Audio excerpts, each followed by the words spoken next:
నమస్కారం. రుద్ర న్యూస్కు స్వాగతం. సిద్దిపేట జిల్లా ఉస్నాబాద్ మండలం మీర్జాపూర్ పరిధిలోని పుల్నాయక్ తండా ప్రభుత్వ ప్రాథమిక పాఠశాలలో ఉస్నాబాద్ ప్రాణదాత పిల్లల హాస్పిటల్ డాక్టర్ సప్తఋషి ఆధ్వర్యంలో విద్యార్థులకు నోట్బుక్స్, స్టేషనరీ ఉచితంగా పంపించేశారు.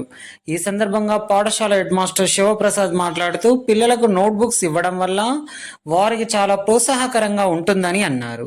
ప్రాణదాత హాస్పిటల్ నిర్వాహకులు రంజిత్ మాట్లాడుతూ ప్రభుత్వ పాఠశాలల్లోనే మెరుగైన విద్య లభిస్తుందని అన్నారు. పేద విద్యార్థులను ప్రోత్సహించేందుకు ఉచితంగా నోట్బుక్స్, స్టేషనరీ అందించడం జరిగిందన్నారు. ఈ కార్యక్రమంలో ఏఏపీసీ చైర్మన్ భారతి, బుక్య రవి, సంపత్, రమేష్, వి వెంకట్రామరెడ్డి, బర్మావత్ శంకర్, విద్యార్థులు, తల్లిదండ్రులు, గ్రామస్తులు తదితరులు పాల్గొన్నారు.